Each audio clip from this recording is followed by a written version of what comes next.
Yes, so I'd like to welcome now the next group of panelists to the podium. They will be discussing the current state of DeFi, so continuing with the same topic. And the moderator is Monty Munford, Chief Evangelist at Kseniia Network. And this is the final session for the day. Thank you.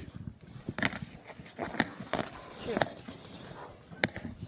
A round of applause for our MC. No, don't get enough credit. Thank you.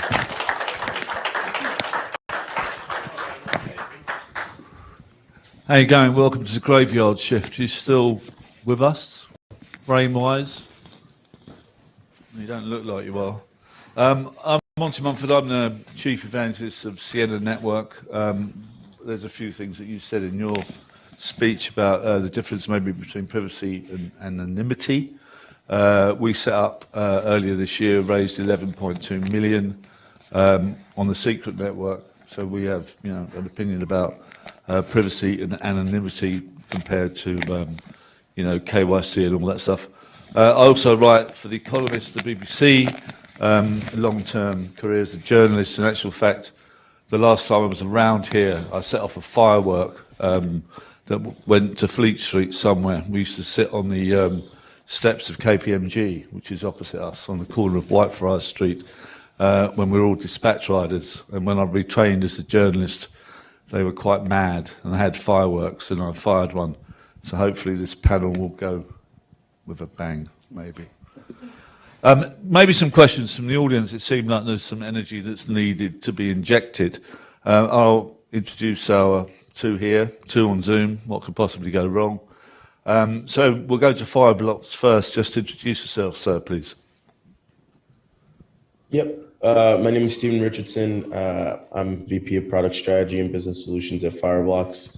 Fireblocks is an institutional infrastructure provider for digital assets, servicing north of 600 customers in the digital asset space. And very nice to be here with you guys today. Thank you very much. Madam?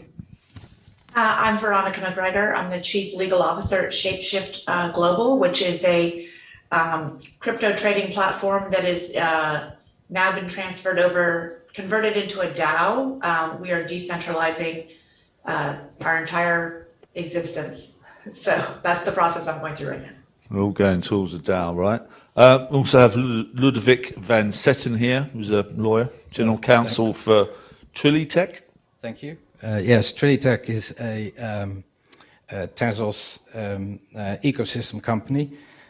We assist DeFi players in developing their protocols and deploying them on the Tezos blockchain. Thank you. Madam. As you already know, my name is Kseniia Baziian. I'm the CMO for Polkadex, and we're building the decentralized trading platform. How institutions come into the picture is that we're trying to, we've seen the huge demand from institutions, and we're trying to address the issue of institutions not being able to come into DeFi. And we're essentially providing the technology and providing the gateway for institutions to come to crypto. Thank you very much. I was lucky enough to be part of a webinar yesterday on regulation in DeFi. And one of the subjects that came up was the geographical differences between the US, between Asia and Europe.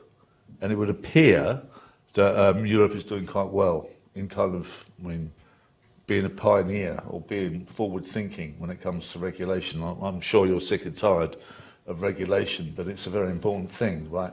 How would you see the difference between those three territories? Would you agree with me? Definitely, I see the huge difference because, for example, for our product, we can do simple token swaps anywhere in the world, but the order book is not allowed to be held in US, for example, due to regulations or the lack of regulations. Which sounds a bit like the gambling industry 20 years ago. Exactly. Yeah, okay.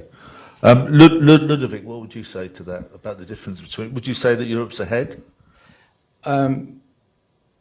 Define ahead. I think there is an element of caution in Europe right now, but as you may be aware, Europe is thinking about white paper liability and issuer liability. I hope certainly that will not be implemented as planned. Reason is that it seems to have a misconception of exactly how it is that the chain works. We've seen many people today and yesterday try and pinpoint who is responsible, what are the responsibilities.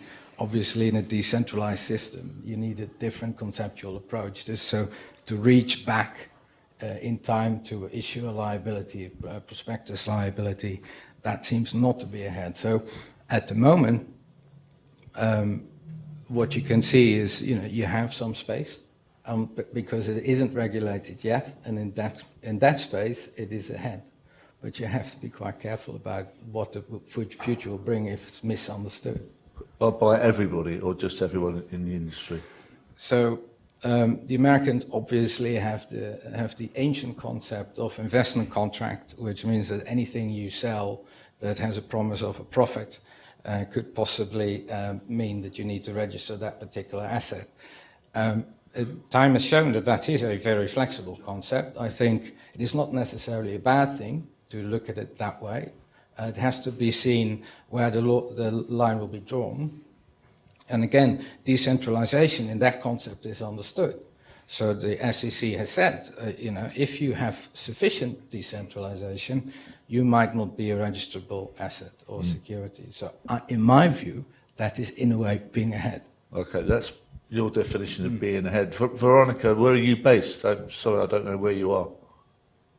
San Francisco Bay Area. So I am fully aware of what the United States is doing.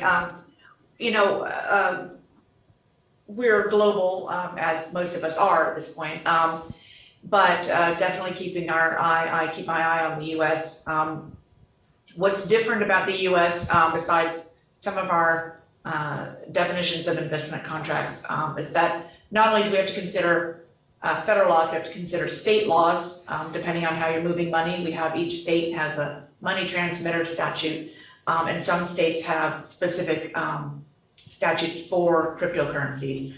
On top of that, we have a bunch of federal regulators, many of whom are trying to oversee the space with varying levels of success and clarity. So it's difficult to navigate the United States for sure. So the current state of DeFi in the US, the kind of fragmentation there is holding things back. Exactly. I would absolutely agree with that statement. And how would you... And not just DeFi, but like fintech in general, from the get-go. But definitely in the DeFi space, it's even more muddy. How do you unwrap that then? How do you make it easier? Well, there is no making it easy. That'd be nice. If I had the secret to making it easy, we wouldn't even be having this conversation. But essentially, what you have to, you either have to block places and not accept consumers or users from those places. Like, we don't take users from New York, or you have to sort of pick a regulatory compliance strategy that covers everything, and so those are your choices. You have to either cover everything or block things you can't comply with. So you have a fragmented thing in the States, but you also want a global solution.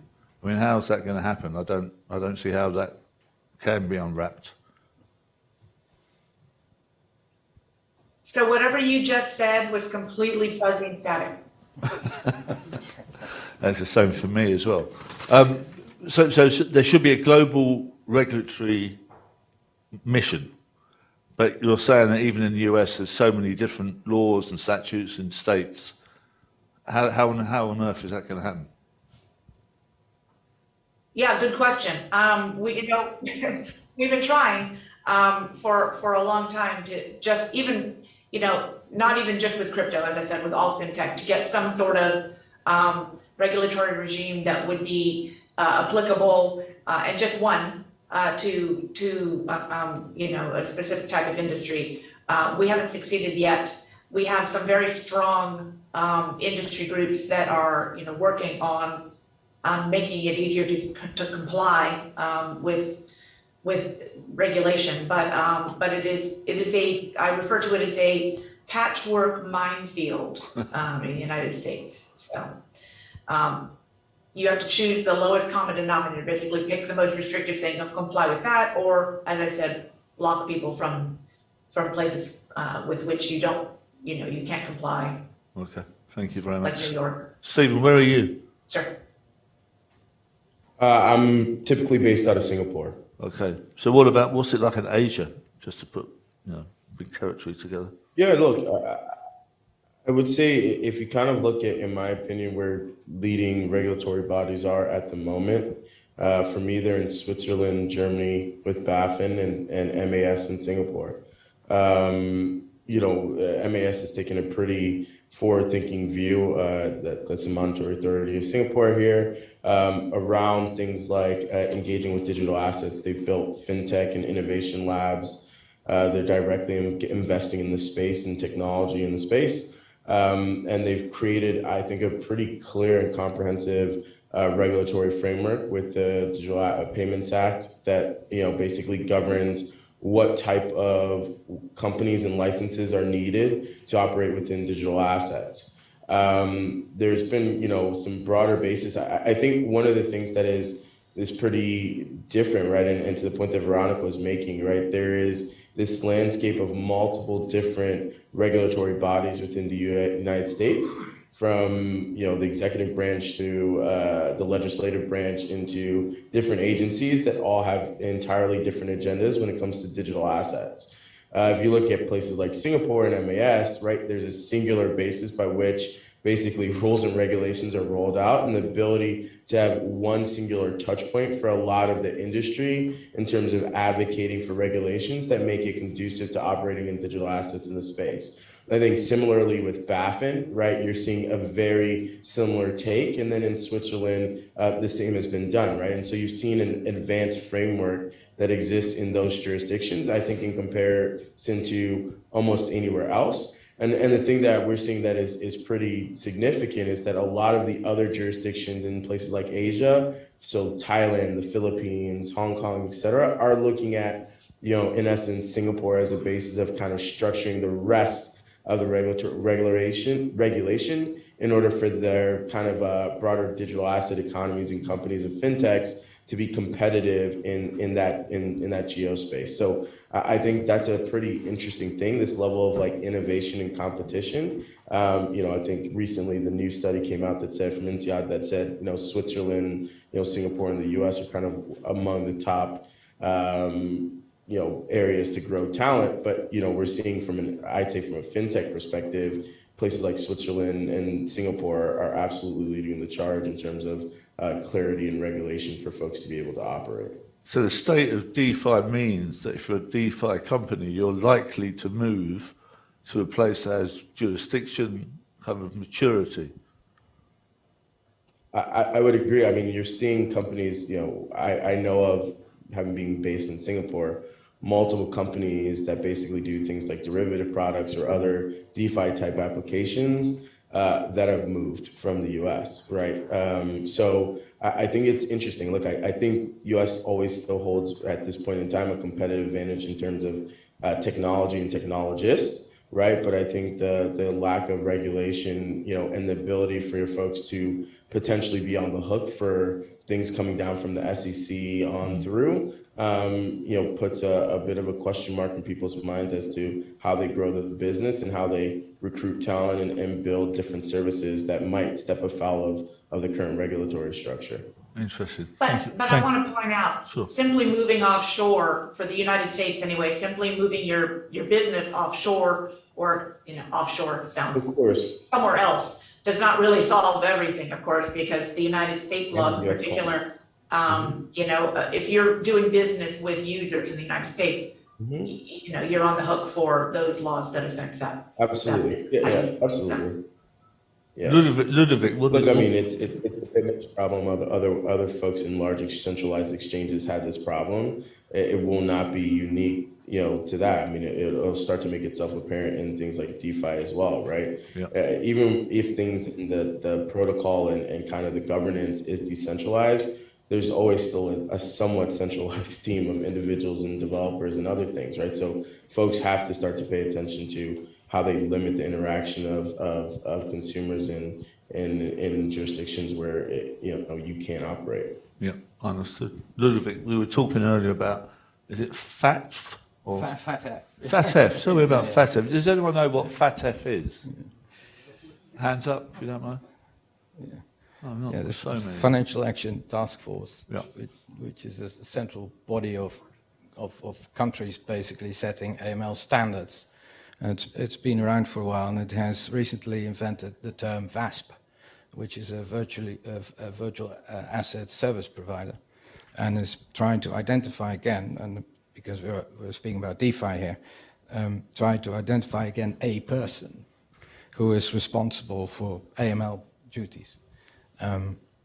You basically see three regulatory realms that sort of circled any financial services space, but also here in DeFi in particular. So it's the FATF standard. So you need to sort of identify who you're dealing with. Not just that, you also need to assess the risk of this person.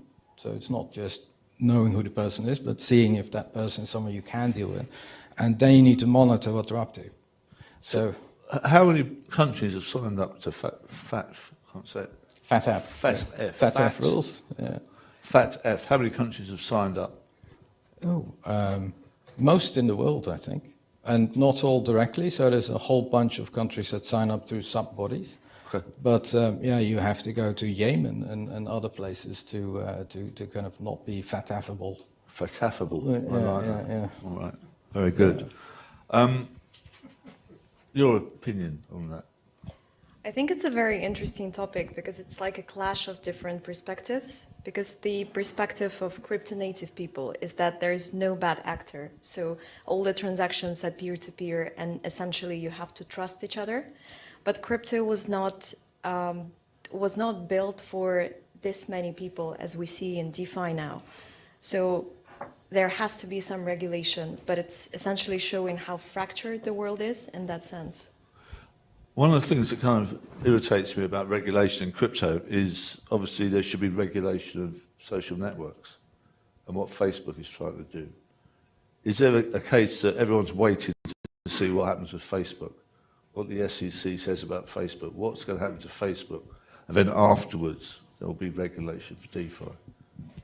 I think we shall just wait and see. Nobody knows how is it going to work, but the current trend is that regulators are coming after different crypto companies. But there hasn't been any really bad case scenario for any of the players who were affected. It seems like there's a guillotine hanging over DeFi companies that at some stage this will take your head off. Exactly. Is that holding the state of DeFi is the headline of the panel? Is that what's happening? I think so. I think, again, there is a clash between people who are native in crypto and who don't want to have any regulations. But there is a certain need for regulations because to grow, DeFi needs masses to come to DeFi. Yep. So the masses are coming through institutional side, and institutions need to be compliant. Ludovic, you're about to... So I'm very optimistic about it because what we see and what I find past 2 days fascinating because you do learn a lot about what everybody else is up to. And what you see is a lot of tools are being built to make this work and to get varying degrees of, you see it in the tokenization platforms where they're already able with sort of middleware protocols to block, track and see what's going on. What needs to happen still, and education, I think there's a lot of confusion still in the system. There's certainly a lot of bad jargon that isn't helping anyone. Just think of the word wallet, for instance. I mean, why do we use that word? So you could go on for a bit, but what you also see is convergence and towards consumption. And that's why I said earlier, I know that the US is a problem for many people, but that's all focused around the token and flowbacks of the token. But the fact that the key regulator is really thinking about decentralization and what a balance is of decentralization is enormously helpful for DeFi, and that will run its course. Yeah, okay. Veronica, based in the US, one of the things that came up in the conversation yesterday with the UN and all these things that were going on is that a lot of this comes back to 9/11, comes back to the Patriot Act, and about know your customer and money laundering. That sounds to me like that was an amazing opportunity to bring this together about who someone was, what know your customer was. Is that holding DeFi back as well? Anywhere? Well, so to be clear, in the US, we had know your customer rules before the Patriot Act was enacted. That's always been a part of banking, is kind of know your customer, know who it is you're dealing with. But those rules got stronger with the Patriot Act. The KYC stuff definitely makes it tougher for DeFi participants to build their systems, depending on what sort of users they're using and what sort of what sort of users they have, and what sort of regulatory regime they're trying to comply with. FATF, has some rules that they're trying to implement that will make that even tougher, I think, based on the way information travels on blockchain and what information is available and what isn't available. That is definitely one of the sticking points. One of the bigger sticking points, though, at least in the US, is the lack of clear regulation and what really applies to what you're doing. And that is for us in this country, one of the biggest complaints about regulation. It's not we don't want any regulation, it's that we want clear regulation. So we don't have the guillotine effect, right, that you're referring to. Like, we want to know how to comply and what to comply with, and we have so many regulatory agencies weighing in on different facets of the industry that it is murky. Yeah, murky is definitely the word. DEXs, non-regulated, how's that going to change things? How can that be changed? Definitely, majority of DEXs are not regulated now, and we know the case of Uniswap being heavily prosecuted at the moment exactly for this, because they're trading security tokens. They cannot identify participants of the trade. So the way we see it and the way we try to protect Polkadex from going through the same path as Uniswap is approaching it through the decentralized KYC way. So in this way, we can, the blockchain can verify people who are participating in the trade, but it doesn't reveal the full information. So the information is kept aside, it's kept very privately, unless it is needed, unless someone in the trade is called out as a bad actor, essentially. Maybe it's my ignorance, but what's the difference between Polkadex and Polkastarter? Oh, there's a huge difference. Two completely different companies. Polkastarter that's is what a I thought when I launchpad. asked that question. Yeah. I thought you'd answer that. Okay, right. Thank you very much for destroying my career. Excellent. Sorry, didn't mean to. No, it's all right. It's just my fault. I get confused with all the acronyms. But also, if I may just tack into that, right? So what are you going to regulate? So again, you can't find a person. So you have to say something about the protocols. And then you need to ask questions about what do you require to be built in. And it's not just, I think, the FATF stuff. It's also treating customers fairly. So, you get pricing problems, all the old problems, best execution, questions like that. And if regulators focus on how these protocols are built rather than who's doing it, then you maybe get conceptually a better approach. Sorry, after you, please. Yeah, exactly. I think that the DEXs are going through two main issues. First of all, there's a token that is highly speculative thing usually. So the current trend is that companies are creating utility tokens. So this is one side of it. Another side, that DEXs cannot know who is trading on them, and they cannot know what is the essence of the transaction. So this part we're trying to cover through decentralizing KYC. So we keep the benefits of KYC process, but include the blockchain in there. Right, exactly. And you also have to think about things like front running, when trades get into the network before they roll up in a block. All of these things need to be regulated rather than a person. That's what Sienna's trying to fix, is front running, by the way. Because the weirdest thing for me is that if I have a crypto transaction, if I owed you 100 quid, right, I send it to Lloyd's, fine, no worries. But if I sent you 100 quid in crypto, I could see all of your transactions that you'd ever made. ever, and you can see mine. It just seems insane. Become a flash boy. Yeah, yes, absolutely. Over to Singapore and to Stephen, as a product guy, how does all this fit in? I mean, obviously Singapore is advanced in some respects when it comes to regulation, but how does it kind of work, or maybe you could explain to me and the audience, how DeFi and CeFi, you know, an increasingly used acronym, how do they work together, or are they two separate things?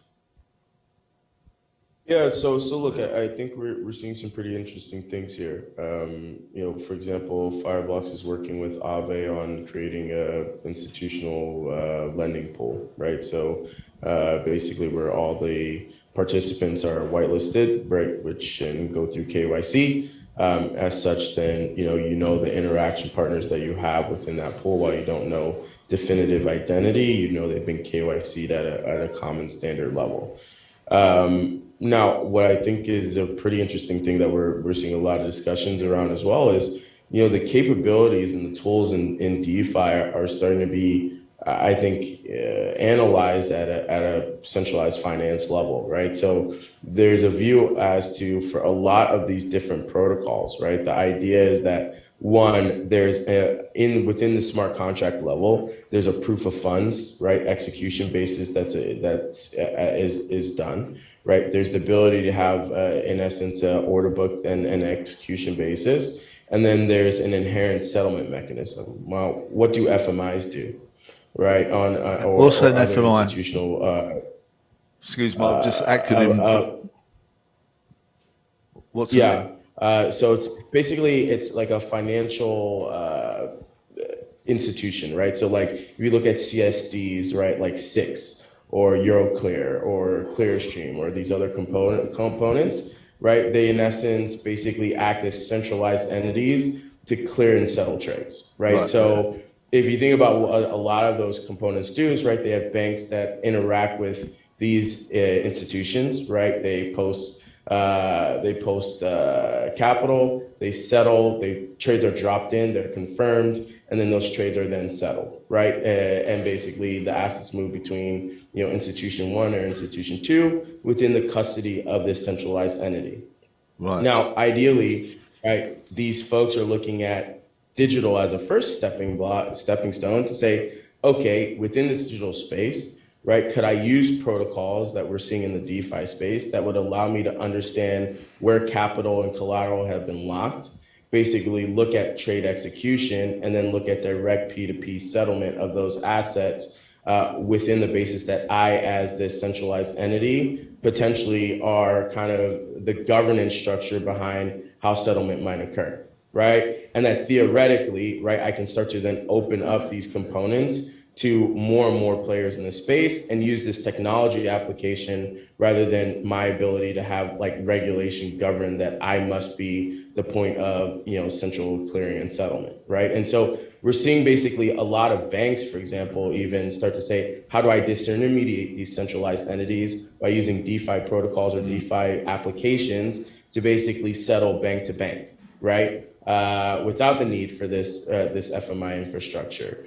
So, you know, that's where I think things are really interesting, right? I think this was something that was brought up earlier, is if we look at the technology and the protocol itself, rather than who's doing it, there's a lot of really interesting things that potentially can be kind of expanded on and then put between in a clear regulatory structure, right? Like the fact such as, you know, go ahead. What are these interesting things, such as what? So, for example, right, at the end of the day, bank-to-bank clearing, right, and utilizing a smart contract or the ability to do pre-funding, right, and understand that basically those funds are there for settlement, reduces a lot of just generic counterparty risk within the system, right? Counterparty risk that goes on to things like balance sheet that you have to account and fund for that have costs inherently in the system, right? Like you look at what happened with Robinhood and their inability when, you know, look at the when folks wanted to buy GameStop, right? Their inability to really post collateral, get the asset, and then clear the asset because of this existing infrastructure. Now imagine if you had a DeFi or a protocol that basically could see that you had capital in a digitized way, or you had a tokenized security, and you could clear that on a protocol basis rather than relying on this existing infrastructure. And you could do it across a broader network or an even bigger network of systems across geos, right? Because the protocol is geo-agnostic. So those are some of the things. Now, they're big pictures, but you're seeing banks and innovation labs start to think about what that means, right? And how that might work, right? And I think that is actually a very interesting and very disruptive thing, right? And now you're seeing CSDs and these centralized entities say, oh, wow, there's potential that we might, because of this technology, get disintermediated by the customers that we serve because they can go directly to each other. So we actually need to step in and think about what are the opportunities here to engage and leverage this technology. And I think that's what very is interesting. kind of You've broken my brain with the acronyms, but very interesting. Veronica, you're nodding your head in agreement there. Yes, but I don't have anything to add. I just agree. Oh, okay, fine, brilliant. I was just like, yeah, that's exactly what I was thinking. Yeah, me too. Yeah, absolutely. Oh God, brain. One of the things, Ludovic, that we were talking about, apart from FATF, correct, is MICA, M-I-C-A, which is something that's going to the EU at the moment, where paragraphs are being taken out. Maybe you could explain to the audience who do or do not know what that is. Yeah, we touched briefly on it at the start when you asked about geographic differences and whether or not Europe is ahead. So if MICA is implemented, it's a wonderful example of people trying top-down to sort of define what's going on. So say, oh, we have utility tokens, so try to classify the tokens. Bad idea, right? Because you don't know what they will be or what they do exactly. They change all the time, so it's nonsensical.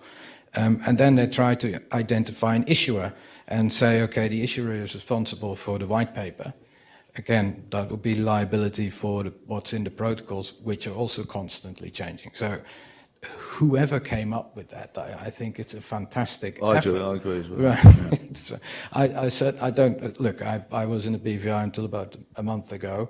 So my outlook was DeFi in a relatively lightly regulated space, I will admit that. And there was a lot of US context going on, so there's a lot of worry about token issuers in the DeFi protocols and governance questions, decentralization. None of that I don't see that discussion in Europe. I may be missing a large bit of the landscape, but you know, if they're going down that road, then it's not going to help anyone. Kseniia, agree? Yes, definitely. My view is that we're moving towards the structure where everything is kind of in a hybrid mode. So there are a lot of things that DeFi lacks now and a lot of gray areas that have to be taken up to a certain point. But at the same time, there are a lot of things that centralized finance can learn from decentralized applications. Absolutely, absolutely. We're kind of going to have to wrap up soon. Veronica, you didn't have much to say last time I spoke to you. Tell us about Shapeshift. Let's do this backwards. What are you doing to change the DeFi? Well, you know, honestly, what we're doing right now, as I said, is we're decentralizing. So we are quite literally, as I said, we turned our trading platform over to token holders. We have a native token. Those holding those tokens get to participate in the governance and decision-making of the platform. And that's an active DAO now. And we are dismantling the company and, you know, liquidating the balance sheet and forming a foundation to support the DAO, and the company itself is going away. And that is because that is sort of the ultimate ethos of crypto is completely decentralized. And so that's the path we're taking. That sounds like a nice path. Stephen, Fireblocks, what are you doing? Shill for 2 minutes. Yeah. So as I mentioned earlier, we're an infrastructure provider. So we provide the broader backbone for how folks can engage in digital assets. So that's the wallet infrastructure. I know that name came up earlier, but really the private key infrastructure that secures the digital assets. and the connectivity in the space, right? So connectivity to exchanges, DeFi platforms, and other market participants to really enable kind of seamless settlement of digital assets across 700 different tokens and applications. So we do that for the likes of banks like BNY Mellon and Revolut and quite a number of other financial institutions, but also leading institutions within the crypto space from folks like B2C2 and others. So our goal and our job is to really think about innovation as a basis of enabling customers to drive revenue and new products in the space overall. That sounds like a lovely path as well. Thank you very much. Polkadex, not Polka Starter. I've got that one right, thank God. I think I've been shilling the project way too You much did in the actually past do that. hour. Yes. Ludovic, it might be you down to the last word as a general counsel. What does that mean? It's just a lawyer or smart lawyer. Well, it means, I think, exactly what it says, is you counsel generally. Well, I think that might just be a perfect way to end it. Let's have one question before we go and have a drink. Anyone's got a question? And who you are and anybody? No questions. Yes, thank you, madam. Please just tell us who you are and how you're connected to this space and who it's directed to. My name is Ijeoma Okoli. I'm a finance and regulatory lawyer. I had a general question. I think there are a lot of comments about the regulators. I get it. It's not clear. But has the industry considered actually working with the regulators? I know Coinbase had a proposal for self-regulatory organization that in the frame that you have in the securities sector and also with the commodity sector. But has the industry considered working with the regulators to try to get them to a place where they need to be? Because one of the things, Chairman Gensler has been, speaking a lot, and the number of things that were brought up today, including, the whole the fact that, from his point of view, some of the things that are called decentralized are not, in fact, decentralized. It's essentially a misnomer. Has the industry basically considered working with the regulators? Because that may be a path forward. Anybody? First go. Veronica, we, as an industry, we certainly work with the regulators. One of the ways to do that is to try and make sure they understand what they're regulating. As is evidenced by, the number of acronyms and other sort of confusing jargon in the industry, and just the technology itself, which is cutting edge and changing all the time. One of the things that we have lots of trade groups, GDF in Europe and the UK more, and we have a bunch of other groups, Blockchain Association and Digital Chamber of Commerce and others in the US that routinely interact with regulators and lawmakers in order to make sure that they hear our voices and understand the technology and what it is they're trying to regulate, so that we can have effective and sensible regulation. Anybody else? Yeah, I joined Traditech, so I get induced into the Tezos system. So I spent 2 days earlier in the week with French math PhDs explaining to me exactly how the chain works, and you think you know something.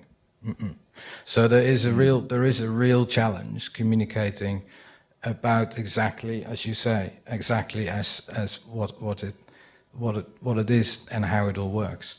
So the effort that needs to be made by the person who is trying to regulate that is quite substantial, and it's not simply a matter of showing the data. Okay, is that good enough answer? Yeah. Okay, well maybe chat afterwards in the drinks. Thanks to our Zoomers. Thank you, Veronica. Thank you, Stephen. Especially you, Stephen. The only thing that I can think of now, acronym-wise, is FFS, because my brain is gone. Fuck's sake. But thanks for your... my financial market infrastructure, but it skipped my mind for a second when I was talking to you. So well, listen, it's all slipped my mind. Don't worry. But thank you for being involved. To our virtual panelists and our 2 physical panelists, I hope that gave you some information.